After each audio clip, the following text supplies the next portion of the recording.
child custody battle, haunted animatronics, and a guy who can't catch a break. So, let's talk about Five Nights at Freddy's, the movie.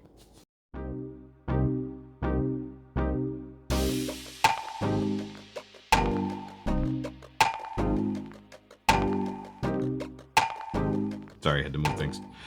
What's going on, guys? So, welcome back to another Shoky movie review. I'm not going to go full spoilers here because I do want people to see this movie, and it did just open up today. I just went about 40 minutes ago, just got out of the movie theater, went and saw the Five Nights at Freddy's movie. Now, I'm kind of a peripheral FNAF fan as it is. I've watched all the lore videos, constantly checking up on game theory and where they're at with it, along with a few of the other main YouTubers who either play the games or are just into all of the lore making. Even the FNAF channel, good old John, who's been really coming up in the ranks on making stuff about the upcoming games and whatnot. I do have the books, so I did read the Silver Eyes trilogy. I read the first two Fazbear Frights books, and working on the third. Haven't got there just yet, and the next one comes out sometime soon.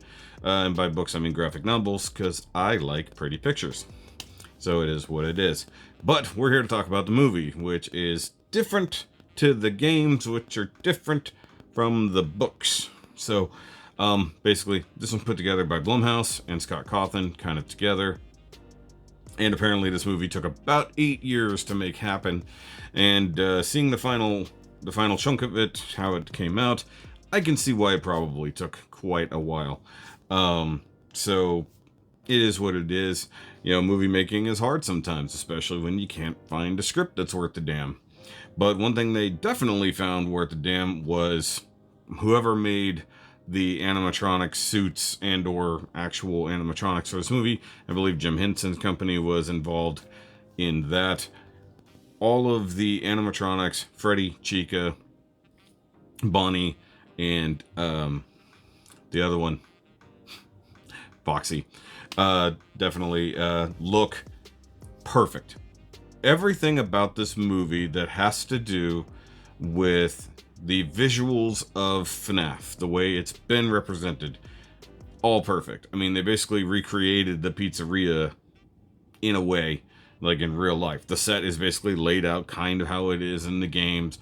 They replicate everything from the stages to the security office to the prize counter and all that kind of stuff. The only things, there's a few things that are like, they're probably bending some stuff there. Like the parts and repairs, probably a little bit different than it was then. But in regards to all of that, it's fantastic. It's totally beautiful. That's not a spoiler because that's all up in the trailers. You can watch any trailer and see how awesome this is. You can watch some of the behind the scenes or set visit videos from different YouTubers and stuff like that and just see how fantastic it really is. Also, Josh Hutcherson does a really good job playing Mike. Now, the character is fairly simple. He's just a dude whose little brother was kidnapped as a kid, and he, even to this day, he's haunted by it, and he's trying to see if he can figure out whatever happened to his little brother. Meanwhile, his little sister, who he's now in charge of, is a little bit off, a little bit weird, a little bit ding, a little bit there. A little bit special needs. It is what it is. And he needs a job. He ends up with a job as the night guard at Freddy Fazbear's, which has been closed forever. And not any kind of big spoilers. We do get...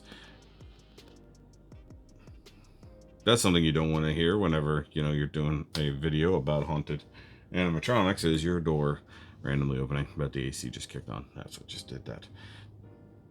Hopefully.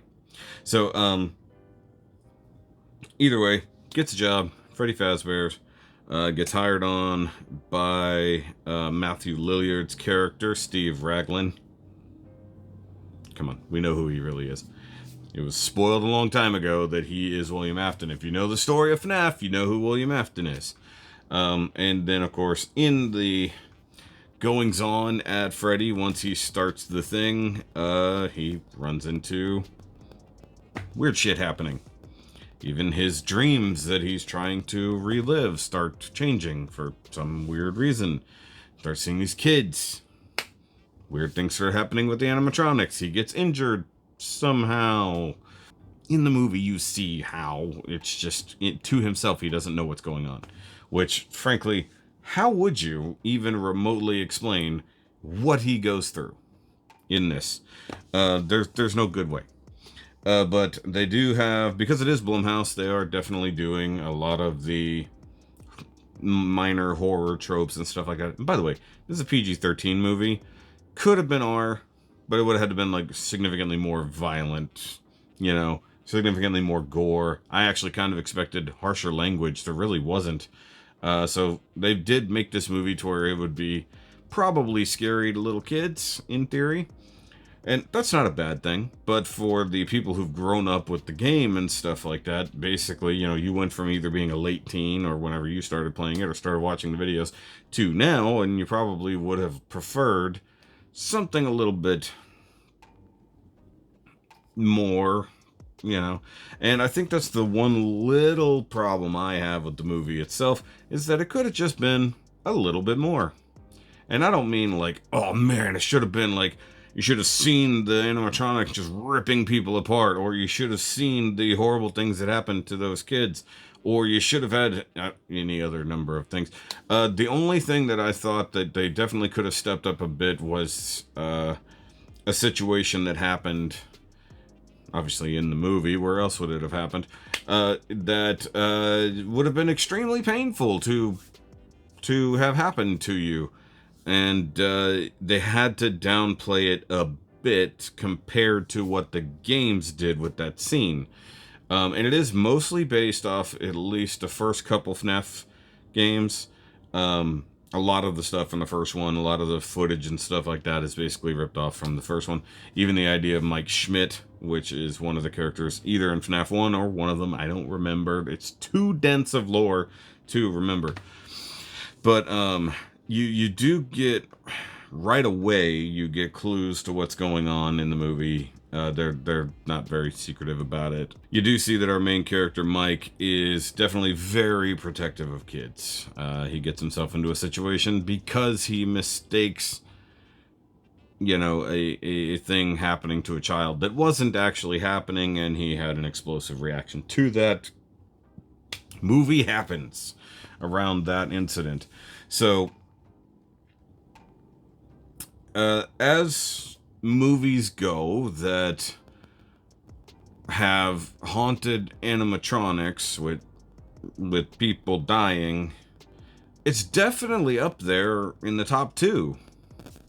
Because I don't know of others other than this and Willy's Wonderland. If you really want to see a FNAF movie with uber violence, Willy's Wonderland exists, which is a great parody. I enjoyed that movie when I saw it. I didn't think I would enjoy it. I did enjoy it. That was a pretty good movie, and that one had very direct conflict with what was happening, how everything went. This one was toned down for what it is, but Scott is known for keeping things kind of toned down and plot things very tight-knit and buried under the sea. This movie was a bit transparent. Certain things were gonna be obvious. If you know anything about the games, a lot of it is gonna be obvious. I don't mean anything. If you know a lot of the deep lore of stuff, things that happen in this movie are gonna be obvious. But it doesn't take away from the enjoyment. Like, as I said, I'm a peripheral fan of FNAF. I've never played the games. I've watched all the videos of playing the games. I've watched playthroughs of the games. I've seen all the secret endings, all the different things. I own books. You know, I'm constantly trying to keep up with that stuff because I think it's a really, really cool story. If they adapt any of the book stories, especially in Fazbear Frights, that's going to be terrifying.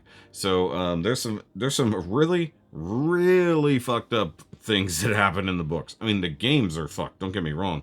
And the story behind the games much like the story behind this movie, very fucked. But this movie doesn't bother getting into the depths of those things. It doesn't leave them out, it just doesn't dive deep. It just gives you the information at the top, and you just watch a movie about it. And it's fine. It is a totally fine movie. A lot of people are, well, I say a lot, I've seen a lot of people go, it's so disappointing. Oh, it could have been better. This is dog shit. Come down off a high horse and just enjoy a movie for what it is. If you honestly just felt like it could have been more, I would agree. Could have been more. But as a fairly small and self-contained story, good movie. Like, it really doesn't need anything outside of that. It didn't go into the really crazy shit that the games do later. There is some off-the-wall craziness that happens within the games. If you even go into the concept of Remnant, if you go into the idea of Phasgoo, if you get into a lot of the other stuff that is happening inside the game universe, which apparently is not reality, except probably for the security breach games, which are probably reality. VR game is probably, it's a whole thing. Scott just keeps tumbling down his own rabbit hole. It's Freddy's all the way down. This movie does its best with a very complicated story based on a very simple game. And I'm good with it. I enjoyed it. I'll give it a thumbs up for sure. Go see it in the theater if you want to spend that amount of money. If you want to watch it at home on Peacock or wherever the hell it goes. I don't have that. I don't have any of the things that start with P. I don't have Peacock. I don't have Paramount Plus. I don't have Crave TV. That doesn't start with a P, but I'm just mad that I don't have it because I don't live in Canada and I couldn't watch Shoresy Season 2 until tomorrow as of filming this, which is annoying to me because I really want to watch Shoresy. I wanted to watch Shoresy Season 2 more than I wanted to watch this movie. And I enjoyed this movie. I did.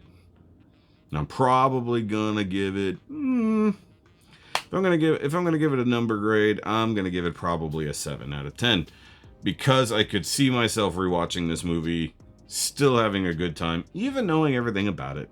Now that being said, Willy's Wonderland is probably like an 8.5, because that movie is a ton of fun. Over the top gore and everything else like that. It's not trying to be serious in any way, shape, or form. That is, I think people wanted Willy's Wonderland and they watched FNAF. So if you're mad about FNAF, go watch Willy's Wonderland. If you like Willy's Wonderland and you like FNAF, then you win. I mean, I'm not going to pit the two against each other, not really, because they don't. While it's a similar story, those movies don't do the same thing. Which is weird. You know, you wouldn't consider that. Also, one has Nick Cage, the other one does not. You can't compare movies that have Nick Cage and don't. They can't be the same thing in any way, shape, or form. Though I think there was a small nod to Willy's Wonderland in this movie. It's the only spoiler I will really give.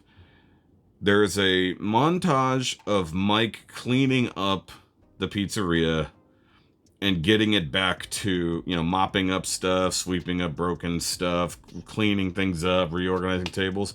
And that is a good chunk of what happens in Willy's Wonderland. Except that's a single night. Five Nights at Freddy's takes place over probably 4 nights. I don't think they get all the way to 5. Yeah, it looks like 4 nights. So we didn't get 5 nights. And in fact, most Five Nights at Freddy's games, actually, I think most of them have a secret 6th night if you do things the right way. So if you want to go by that metric, it failed. It failed hard. Or I was not counting correct. Either way, like I said, probably a solid 7. Definitely would watch again. It had all the Blumhouse vibes. You know a Blumhouse movie when you see it.